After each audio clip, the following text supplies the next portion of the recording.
Hello everyone. सो कैसे हैं आप लोग। आज हम पढ़ेंगे क्लास 8 की सिविक्स, जिसमें हम उसका पहला चैप्टर पढ़ेंगे भारतीय संविधान। ठीक है, भारतीय संविधान के बारे में जानेंगे। संविधान क्या है, संविधान की आवश्यकता हमें क्यों पड़ती है, और भारतीय संविधान के कुछ प्रमुख विशेषताओं के बारे में जानेंगे। ठीक है, अभी संविधान क्या है उसके बारे में जानते हैं। संविधान क्या है, पहले थोड़ा सुनो। संविधान, जैसे कि आप सोचो, आप एक फैमिली में रह रहे हो। ठीक है, फैमिली में रह रहे हो तो आपके कुछ नियम कानून होंगे, आपको कब जाना है, कहाँ जाना है, कब आना है। ठीक है, आपको स्कूल जाना है, स्कूल से घर आना है, कितने बजे जाना है, कितने बजे आना है, ये भी एक नियम और कानून के हिसाब, आप एक नियम के हिसाब से जा रहे हो, आ रहे हो। ठीक है, वैसे ही एक देश को चलाने के लिए नियम और कानून बनाया गया है। अगर देश में नियम और कानून नहीं बनाया जाएगा, अभी आपकी फैमिली में कोई नियम और कानून नहीं बनाया जाएगा, आपको स्कूल कब जाना है, कब नहीं जाना, तो आप कभी भी जाओगे आओगे। या स्कूल का ही ले लेते हैं कि आप अगर 8 बजे आपको स्कूल जाना है, पर आप 8 बजे के बाद पहुंच रहे हो, तब तो आपको दंड मिलेगा ना। वैसे ही किसी देश को चलाने के लिए संविधान बहुत जरूरी है। संविधान है क्या, तो संविधान एक नियम और कानून है। ठीक है, देश को चलाने के लिए नियम और कानून है। जैसे कि संविधान एक लिखित दस्तावेज है जिसमें किसी देश के शासन के लिए नियमों और सिद्धांतों का एक समूह है। एक लिखित दस्तावेज है संविधान। हमारा जो भारतीय संविधान है वो लिखित है। ठीक है, हाथों से लिखा गया है संविधान, बहुत ही प्यारा। संविधान नियमों और सिद्धांतों के एक समूह के रूप में कार्य करता है, जिस पर देश के सभी व्यक्ति सहमत हो सकते हैं और यह तय कर सकते हैं कि वे देश को किस प्रकार शासित करना चाहते हैं। मतलब जो संविधान है वो नियम और कानूनों से चलाया जाएगा।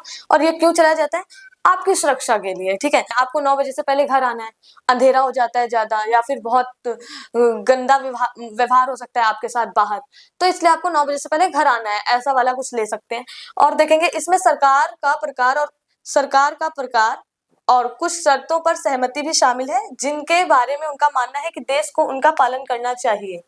जैसे कि हाँ, अगर सरकार बन भी रही है, संविधान ना होता, अगर सरकार बनती तो वो अपनी मनमर्जी से काम करती, लेकिन संविधान इसलिए है कि जो सरकार है उसको भी नियम और कानून के हिसाब से चलना पड़ेगा। ऐसा नहीं है सिर्फ आम जनता नियम और कानून से चलेगी, सरकार, यहाँ तक कि राष्ट्रपति को भी, राष्ट्रपति से लेके जो सबसे टॉप पे हमारे इंडिया का, राष्ट्रपति से लेके हम आम आदमी तक सबको संविधान का पालन करना पड़ेगा। संविधान नियम वगैरह बनाए गए इसमें इसीलिए क्योंकि संविधान एक देश को चलाने के लिए बहुत ज्यादा महत्वपूर्ण है।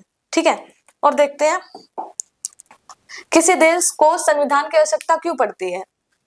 खुद ही सोचो, अगर आपके घर में नियम और कानून नहीं होगा तो क्या होगा, लोग कभी भी आएंगे जाएंगे।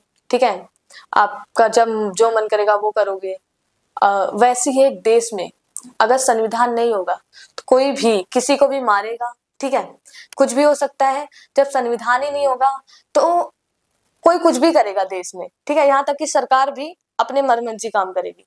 इसलिए संविधान बनाया गया है। संविधान में क्या है, नियम लिखे गए हैं, कानून लिखे गए हैं कि आपको ये करना है। आपको अधिकार भी प्राप्त है संविधान में कि आपको क्या करना है। आपको शिक्षा का अधिकार है, पर शिक्षा के अधिकार के साथ आपका कर्तव्य है कि आप पढ़ें। अगर आपको फ्री शिक्षा मिल रही है तो उसके साथ आपका कर्तव्य भी है कि आप पढ़ें। ठीक है, वैसे ही संविधान की आवश्यकता किसी देश को पड़ती है।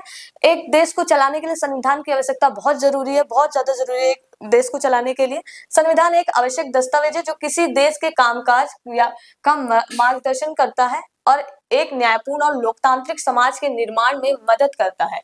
संविधान किसी देश के लिए महत्वपूर्ण है क्योंकि ये कई उद्देश्यों की पूर्ति करता है, जिनमें शामिल है, ये बहुत सारे पॉइंट्स है। अभी देखते हैं कि जो संविधान है एक बहुत महत्वपूर्ण दस्तावेज है। ठीक है, जिससे कामकाज चलाया जा सकता है कि कहाँ पे क्या काम करना है, कैसे काम करना है। अलग अलग उसमें डिवाइड कर दिया गया है कि पहले प्रधानमंत्री, फिर उसके बाद हमारा मुख्यमंत्री, की काम चले बस। ठीक है, जो हमारा देश है वहां पे काम नहीं रुकना चाहिए और सब नियम के अनुसार काम चले। ठीक है, तो किसी देश को चलाने के लिए संविधान बहुत जरूरी है, वरना वहां का जो अर्थव्यवस्था है वो भी खराब हो सकती है। ठीक है, तो हमारे समाज की परिभाषा में देखें तो संविधान हमारे समाज के मूल स्वरूप के बारे में बताता है। यह उन मूल्यों, आदर्शों और सिद्धांतों को रेखांकित करता है जिनमें हम एक देश के रूप में विश्वास करते हैं। जैसे आप अभी अपने देश पे पूरा विश्वास करते हो कि अगर हमें कुछ भी हुआ, जैसे कोई हमें मार के चला गया, मान लो कि हम जा रहे हैं और किसी ने चाकू मार दी, पर आपको विश्वास है चलो भाई न्याय तो मिलेगा ना, मार दिया ठीक है, मार के जा रहे हो तो हमें दर्द होगा, पर एक वो भी है कि हम इसकी कंप्लेन करेंगे जाके, इसने कैसे किया ये चीज, ठीक है। तो आपके पास एक है कि आप कंप्लेन कर सकते हो। वैसे ही एक समाज के पास एक वो होती है कि संविधान है तो हम सेफ है, ठीक है, संविधान है तो देश सेफ है, ये भी कह सकते हैं। सरकार के लिए नियम निर्धारित करना, वही बात हो गई कि सरकार के लिए भी नियम निर्धारित है। ऐसा नहीं है कि सिर्फ जनता के लिए नियम बनाए गए हैं, सरकार से लेके आम जनता सबके लिए नियम बनाए गए और सबके फायदे के लिए और अच्छे के लिए नियम बनाए गए हैं। जैसे संविधान हमारे देश के शासन के लिए एक नियम पुस्तिका का काम करता है, हमारे पूरे देश के लिए कैसे शासन करना है, जो सरकार है उसको कहाँ क्या कैसे काम करना है, वो भी संविधान बताता है, ठीक है। यह नियम और सिद्धांत का एक ऐसा समूह प्रदान करता है जिस पर सभी सहमत होते हैं। यह सुनिश्चित करने में मदद करता है कि सत्ता में बैठे लोग जैसे कि राजनेता अपने अधिकारों का दुरुपयोग करते हैं। मान लो आपकी फैमिली है, ठीक है, कोई भी आपको निर्णय लेना है, ठीक है, आपके पापा समझ लो प्रधानमंत्री हैं और आपकी मम्मी मुख्यमंत्री, ठीक है। अब आपको कोई भी काम करना है और आप लोग जो बच्चे हैं समझ लो आम जनता, अब आप लोग को कोई भी काम करना है, ठीक है, पहले तो आपको चुनना है कि इनमें से कौन प्रधानमंत्री बनेगा, कौन मुख्यमंत्री बनेगा। तो ये भी संविधान ने बताया कि तुम लोकतांत्रिक देश है जहाँ पे जनता अपना प्रतिनिधि खुद चुनेगी। अब हमने पापा जी को प्रधानमंत्री बना दिया, मम्मी जी को मुख्यमंत्री बना दिया, उसके बाद क्या करना है, अब कोई भी नियम हमारे लिए लागू होगा, हमारे लिए कि बच्चा कब आएगा कब जाएगा, तो सिर्फ पापा ये नहीं डिसाइड करेंगे कि अभी जा रही है अभी आना है, मम्मी और पापा मिलकर डिसाइड करेंगे कि कब जाना है कब। वैसे ही एक देश को चलाने के लिए सारे नेता सारे प्रधानमंत्री डिसाइड करते हैं, सबकी सहमति होनी चाहिए, ठीक है, सबकी सहमति होगी तभी कोई कानून बनेगा, और कोई कानून बनने के बाद जब सबकी सहमति होती है तब राष्ट्रपति उस पर साइन करता है, ठीक है। तो वैसे ही सरकार के नियम निर्धारित है, सबको सबकी सहमति के बिना कोई चीज आप कर नहीं सकते हो। सरकार ऐसा नहीं है कि आएगा बोल देगा ठीक है मैं बोल रहा हूँ कल से ये अभी एसआईआर वाले फॉर्म भरे जा रहे हैं, ठीक है, अब सरकार ने सीधा थोड़ी ना ऐसा सोच लिया होगा कि एसआईआर वाले फॉर्म भरने हैं, एसआईआर वाला सबको वो करना है, नहीं, सबने पहले डिस्कस किया होगा, ठीक है, ऐसे कोई चीज नहीं बनाई जाती है। तो ये चीज कौन बताते हैं हमें, संविधान, ये सारी चीजें संविधान से हमें पता चलती है। हमारे अधिकारों और सिद्धांतों की रक्षा करता है, हमें जो भी अधिकार प्राप्त है, सबसे ज्यादा अगर हम देखें तो हमें मौलिक अधिकार प्राप्त है ना, मौलिक अधिकार में हमें समानता का अधिकार है, हमें शोषण के विरुद्ध अधिकार दिया है, स्वतंत्रता का अधिकार, बहुत सारे अधिकार मिले हैं, ठीक है। लेकिन उनमें से एक अधिकार ऐसा भी है कि ठीक है तुम्हें ये सारे अधिकार मिले हैं, लेकिन कंप्लेन कैसे करनी है, तो तुम्हें जो सैद्धांतिक अधिकार है ना उससे तुम कंप्लेन कर सकते हो। तो हमारे अधिकारों की रक्षा करता है कि अगर तुम्हारे साथ कहीं भी कुछ भी गलत हो रहा है तो तुम जाके कंप्लेन कर सकते हो, ये संविधान हमें ये अधिकार देता है, ठीक है। मान लो कि आप स्कूल जा रहे हो, ठीक है, अभी एक कानून बनाए गए कि स्कूल में बच्चों को नहीं मार सकते टीचर, ठीक है, अगर बच्चों को मारा जाए मारेंगे तो अगर बच्चा कंप्लेन कर रहा है तो वो सही है, कंप्लेन कर सकते हो, अब बच्चों के स्कूल में नहीं मारा जा सकता। तो ये भी एक नियम और कानून है एक तरह से, है ना, नियम बनाया गया है, ठीक है। तो समझ लो आपको मारा और आपने कंप्लेन कर दी, तो इसमें कोई गलत नहीं है, आप कर सकते हो कंप्लेन, ठीक है। ये भी हमें कहाँ से मिलता है, संविधान से, आपके अधिकारों की रक्षा कर रहा है संविधान एक तरह से, ठीक है। नेक्स्ट देखेंगे निष्पक्षता और समानता सुनिश्चित करना, कि जैसे समझ लो आपके साथ समान व्यवहार नहीं हो रहा कहीं पे, तो आप इसके लिए भी कंप्लेन कर सकते हो। तो ये जो संविधान है आपको समानता दे रहा है, आप अभी दो किसी उसमें रह रहे हो, एक ग्रुप में रह रहे हो, उसमें मोमडन होंगे, हिंदू होंगे, सिख होंगे, ईसाई होंगे, समझ लो बहुत सारे ग्रुप है, उसमें अगर सब है, समझ लो सिख ईसाई सारे हैं, मोमडन और वो भी है हिंदू भी, तो आपको क्या करना है कि वहां पे आप देखोगे कि यहाँ पे हमारे साथ समान व्यवहार हो रहा है या नहीं हो रहा, नहीं हो रहा तो कंप्लेन कर दो सीधा, ठीक है। तो समान व्यवहार होना चाहिए आपके साथ, समानता निष्पक्षता। संविधान यह सुनिश्चित करता है कि कोई प्रभावशाली समूह या सत्ताधारी व्यक्ति अपने अधिकार का इस्तेमाल कम शक्तिशाली लोगों या समूहों पर अत्याचार या उन्हें नुकसान पहुंचाने के लिए ना करे। यह सभी नागरिकों के बीच निष्पक्षता और समानता को बढ़ावा देता है। जैसे कि आप किसी के साथ भी गलत व्यवहार करेंगे तो अगर आप देखेंगे कि आप बहुत प्रभावशाली हैं, बहुत शक्तिशाली हैं और नीचे वाला कम है, तो आप उस पर दबदबा कायम नहीं कर सकते हैं। मैं वो बलवान वाली बात नहीं कर रही हूँ कि आप बहुत वो हो गए, ठीक है मेरे पास बॉडी शॉडी अच्छी खासी, वैसे वाली नहीं। आप देखोगे बहुत लोग देखते हैं जाति में, ठीक है, कि हम ब्राह्मण हैं और ये शूद्र है, तो इससे थोड़ा वो बचा के रखना है भाई, दूर रहे, वैसा वाला नहीं कर सकते। संविधान सबको वो देता है, सबको समानता का अधिकार है ना, मौलिक अधिकार में, उस हिसाब से। ठीक है, देखेंगे कि संविधान आवश्यक क्यों है, पूरा उसका निचोड़ देखते हैं संक्षिप्त में कि संविधान आवश्यक क्यों है। हमारे समाज को प्रभाषित करता है कि कैसा हमारा समाज होना चाहिए, सरकार के लिए नियम निर्धारित करता है, हमारे अधिकारों की रक्षा करता है, सिद्धांतों की रक्षा करता है, समानता और निष्पक्षता सुनिश्चित करता है। ठीक है, तो हमारे देश के लिए संविधान बहुत ज्यादा आवश्यक है, क्योंकि अगर संविधान नहीं होगा तो लोकतंत्र भी नहीं होगा।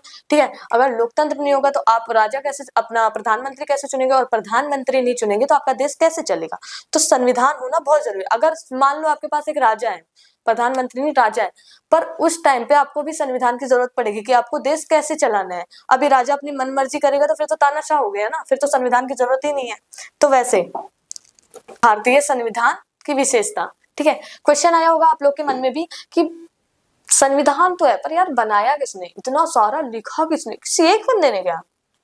हो सकता है शायद लिख दिया हो, वैसे किसी ने सोचा कैसे कि संविधान होना चाहिए, है ना, ये सारी चीजें।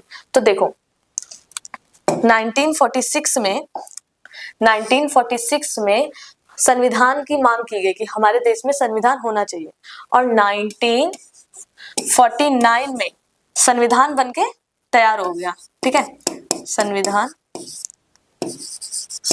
का निर्माण हुआ, ये लिख, संविधान का निर्माण हुआ 1949 में। ठीक है, बन चुका था, बन गया था 1949 में, संविधान बन गया था 26 नवंबर। ठीक है, 26 नवंबर 26 नवंबर को संविधान बन गया था। ठीक है, और इसको बनाया किसने, तो एक सभा होती है। मान लो अभी आप हो, ठीक है, आपकी फैमिली मिलके कुछ नियम और कानून बनाना चाहते हैं, तो वैसे ही एक सभा थी, ऐसा नहीं था कोई एक व्यक्ति था उसमें से। हाँ, अब इतने सारे, अभी आप टीम बनाते हो तो उसमें से किसी एक को लीडर रखते हो, वैसे उस सारे समूह का एक लीडर था, डॉक्टर भीमराव अम्बेडकर जिसको हम कहते हैं। ठीक है, बहुत सारे लोग कहते हैं कि संविधान किसने बनाया, तो सीधा बोलते हैं अम्बेडकर जी ने बनाया। नहीं, एक सभा थी जिसमें 300 लोग, टोटल 300 से भी अधिक लोग थे, ऐसा नहीं है, 300 से भी अधिक लोग थे जिन्होंने संविधान सभा सदस्य बना, फिर उसमें भारत का संविधान लिखा गया। ठीक है, भारतीय संविधान लिखते समय इन सदस्यों ने विभिन्न समुदाय, इन अलग अलग जगह से आए हुए हैं लोग। ठीक है, ऐसा नहीं किसी एक जगह से बस कुछ लोगों का समूह बन गया, अलग अलग जगह से अपना अपना कल्चर देखते हुए। ठीक है, अभी इन उत्तर प्रदेश ऐसे ले लो, उत्तर प्रदेश से अलग, दिल्ली से अलग, ठीक है, सब दिल्ली में ही आएंगे बनाने के लिए, और झारखंड से, केरल से, इधर साउथ से सारा आएगा। ठीक है, नॉर्थ, हर जगह से सारे कंट्रीज, सारे स्टेट से अलग अलग वो आएंगे। कोई लीडर आएगा जो बोले, जो अपने कुछ सदस्य आके मिलेंगे, जो बताएंगे कि हाँ हमारे इधर ये प्रॉब्लम है, ऐसा होता है, तो उस चीजों को लिखेंगे। सब कुछ देख के संविधान बना है। संविधान को बनने में देखो 2 साल, संविधान को बनने में कितना टाइम लगा, 2 साल लिखूंगे आप, ठीक है, 2 साल 11 महीने 18 दिन, 2 साल 11 महीने 18 दिन लगे थे हमारे संविधान को बनाने में। ठीक है, संविधान को बनाने में 2 साल 11 महीने 18 दिन लगे थे, तो इतने सालों से बन रहा था संविधान। तो सोचो, बहुत सोच समझ के हमारा संविधान बनाया गया, ऐसे नहीं बना दिया कि ठीक है ये वाला डाल देते। सबने सहमति जताई है, सबने माना है कि हाँ ठीक है ये टॉपिक सही है, ये सही है, बहुत सारे लोगों ने मिलकर अपना डिस्कस किया है, फिर जाके हमारा संविधान सभा बना है, हमारे संविधान बना है। तो हमारा, हम कह सकते हैं भारतीय संविधान सबसे खूबसूरत संविधान है, पूरे वर्ल्ड में सबसे खूबसूरत संविधान भारतीय संविधान है, क्योंकि यहाँ पे अलग अलग कल्चर के लोग रहते हैं, अलग अलग सबका कल्चर है, बहुत सारे लोगों की भाषा अलग है, सब कुछ अलग है। जब हमारा पता है, जब हमने संविधान बनाने की वो की थी, नहीं, जब हमने लोकतंत्र स्थापित करने की मांग की थी कि ठीक है हमारे देश में लोकतंत्र होगा, तो बहुत सारी कंट्री थी जिन्होंने बोला था कि नहीं हो पाएगा, क्योंकि यहाँ पे अलग अलग भाषा के लोग, अलग अलग जाति, या एक तो यहाँ पे जाति बहुत वो था, ठीक है, अलग अलग तरह के लोग थे, सबका कल्चर अलग था, सब कुछ अलग था। तो बहुत सारी कंट्री ने बोला था नहीं हो पाएगा, कुछ दिन ही टिकेगा, लेकिन अभी भी हमारा संविधान और लोकतंत्र दोनों ही टिका हुआ है। ठीक है, यहाँ पे निष्पक्ष चुनाव होता है जिससे हम अपना प्रतिनिधि खुद चुनते हैं। ठीक है, तो इसमें क्या था कि विभिन्न समुदाय, अलग अलग भाषा बोलते थे, अलग अलग धर्म से जुड़े थे, जिनकी संस्कृति अलग अलग थी। इन सबको ध्यान में रखते हुए संविधान सभा के सदस्यों ने संविधान बनाया। ठीक है। भारतीय संविधान की विशेषता, संघवाद। संघवाद हमारे संविधान की प्रमुख विशेषता है, जो देश में एक से अधिक स्तर की सरकार के अस्तित्व को संदर्भित करती है। ऐसा नहीं है कि सिर्फ देश में एक ही सरकार होगी, ठीक है, एक से अधिक सरकारें हो सकती है। ये हमारे देश में संघवाद हमें कहता है। ठीक है, ये भी हमारे इसमें भारतीय संविधान में लिखा है। ये एक तरह की विशेषता है कि कोई एक, अगर कुछ एक को ही लड़ना है चुनाव, तो फिर वो तो बार बार जीतेगी। और भी बहुत सारी पार्टी आए जो चुनाव में लड़े, जिससे हमें अलग अलग तरह के नेता मिले, है ना। तो उसलिए संघवाद हमारे संविधान की प्रमुख विशेषता है, बहुत ज्यादा इंपॉर्टेंट है। देश में एक से अधिक स्तर की सरकार का अस्तित्व संदर्भित करती है। भारत में राज्य और केंद्र स्तर पर सरकारें हैं। पंचायती राज व्यवस्था सरकार का तीसरा स्तर है। ऐसा नहीं, देखो हमारा इंडिया है, इंडिया में सबसे ऊपर आता है हमारा केंद्र, जिसपे मान लो मोदी जी। ठीक है, ये क्या हो गया, अपने आप क्यों चल रहा है? मच्छर आ रहा है, मच्छर चला रहा है इसको। अरे यार कैसे जाएगा अब ये, नीचे हो।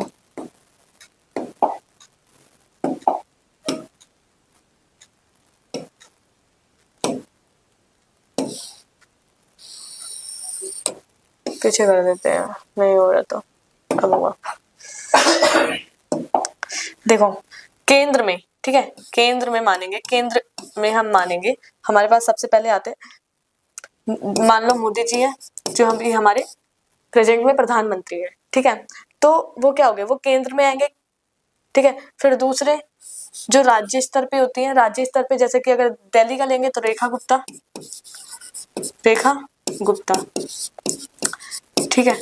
इसी हिसाब से दो स्तर में, दो नहीं तीन स्तर में सरकारें बटी हुई हैं। संघवाद भी एक विशेषता है कि ऐसा नहीं है कि सिर्फ अगर मोदी जी हैं तो वही देखेंगे पूरे देश को। अगर भाई इतना बड़ा देश है, अकेले एक बंदा तो नहीं संभाल सकता।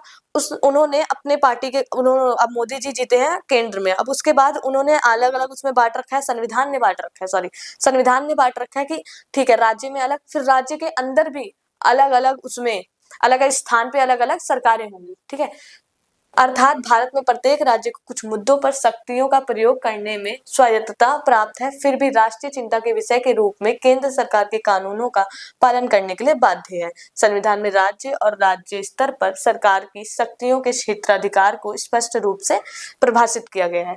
ठीक है, संसदीय प्रणाली, भारत के लोगों की अपने प्रतिनिधि के चुनाव में प्रत्यक्ष भूमिका होती है। साथ ही देश का प्रत्येक नागरिक, चाहे उसकी सामाजिक पृष्ठभूमि कुछ भी हो, चुनाव लड़ सकता है।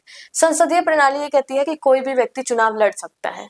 ठीक है, ऐसा नहीं है कि कोई वैसे ही लड़े, कोई भी व्यक्ति चुनाव लड़ सकता है। ठीक है, शक्तियों का पृथक्करण का मतलब है शक्तियों का बंटवारा। ठीक है, कामों को बांट देना, एक तरह से मान सकते हैं, शक्तियों को बांट देना। देखो जैसे संविधान है, संविधान ने शक्तियों को तीन उसमें बांट रखा है, विधायिका, कार्यपालिका और न्यायपालिका। विधायिका क्या करती है, कानूनों का निर्माण करती है। संसद में लोग, जैसे हम देखेंगे कि जो संसद है वो कानून बनाती है। ठीक है, संसद में लोकसभा। अब कार्यपालिका क्या करती है, कानूनों को लागू करती है, जैसे IAS IPS कुछ पुलिस सर्विस हो गई जो कानूनों को लागू करती है। न्यायपालिका क्या करती है, न्याय दिलाती है। अगर इन जो कानून इन्होंने बनाया है उसका अगर पालन नहीं हो रहा तो ये क्या करती है, उसको न्याय दिलाती है। ठीक है, उसमें न्याय देती है, किसी के साथ कुछ गलत तो नहीं हो रहा, वो चीजें। ठीक है, अब देखो इसको थोड़ा उसमें समझते हैं। समझ लो एक व्यक्ति है, ठीक है, मस्तिष्क क्या हो गया उसका, विधायिका। ठीक है, मस्तिष्क मान लो मतलब दिमाग। ठीक है, दिमाग। और जो हमारे ये कार्यपालिका है इसको मान लो हाथ या पैर। ठीक है, और ये जो न्यायपालिका है, इधर ही लाऊंगी, इसको मान लो आंख। एग्जाम्पल के साथ समझो। अभी आपका दिमाग, ठीक है, आपका दिमाग कह रहा है सामने बुक रखी है, इसको उठाओ, तो जो हाथ है तब वो काम करेगा। दिमाग ने बोला तब आपका हाथ काम कर रहा है। ठीक है, तब लागू हो रही है चीजें। तो ये पहले कानून निर्माण करेगा। ठीक है, ये क्या करेगा, ये कानून को बनाए, कानून को लागू करेगा, ठीक है, कैसे कानून लागू करना है। और जैसे कि आप अभी आपका हाथ उठाएगा उस चीज को, अब आंख क्या करेगी, देखेगी इसने उठाया भी या नहीं, ठीक है। उस हिसाब से हमारा संविधान की तीन जो शक्तियों का जो पृथक्करण किया, तीन उसमें जो बंटवारा किया, इस हिसाब से किया कि कैसे काम। मौलिक अधिकार, मौलिक अधिकार भारतीय संविधान की अंतरात्मा है। ये अधिकार नागरिकों को राज्य द्वारा सत्ता के मनमाने और निरंकुश प्रयोग से बचाता है। इस प्रकार संविधान राज्य के साथ साथ अन्य व्यक्ति के विरुद्ध भी व्यक्तियों के अधिकारों की गारंटी देता है। जैसे कि मौलिक अधिकार क्या है, मौलिक अधिकार जो आपको अधिकार प्राप्त है, ठीक है, आपको कैसे अधिकार प्राप्त है, जैसे कि आप किसी के साथ, आप स्वतंत्र हो, आप कहीं भी आ जा सकते हो, किसी भी छोटे बच्चे के साथ, 14 साल या 18 साल से कम उम्र के बच्चे के साथ भेदभाव नहीं हो सकता, मतलब उससे काम नहीं कराया जा सकता। तो देखो मौलिक अधिकार में हमें 6 अधिकार प्राप्त है, ठीक है। समानता का अधिकार, स्वतंत्रता का अधिकार, शोषण के विरुद्ध अधिकार, सांस्कृतिक और शिक्षा का अधिकार, संवैधानिक उपचारों का अधिकार और धार्मिक स्वतंत्रता का अधिकार। जैसे कि पहले समानता का अधिकार समझते हैं। समानता का अधिकार, किसी के साथ भी आप सबके साथ समान व्यवहार करना, किसी के साथ वो नहीं कर सकते कि भाई दूर रहो मैं से, ऐसा वाला नहीं कर सकते हो, ठीक है। सबके साथ समान व्यवहार करना है, भेदभाव नहीं करना है। स्वतंत्रता, आपको स्वतंत्रता मिली, आप कहीं भी पूरे देश में घूम सकते हो, ठीक है। अगर आप बाहर जाते हो आप जा सकते हो, आपको वीजा वगैरह चाहिए होता है, ठीक है, तो आप कहीं भी पूरे देश में घूम सकते हो। लेकिन स्वतंत्रता आपको ये नहीं है कि आप किसी को मार सकते हो।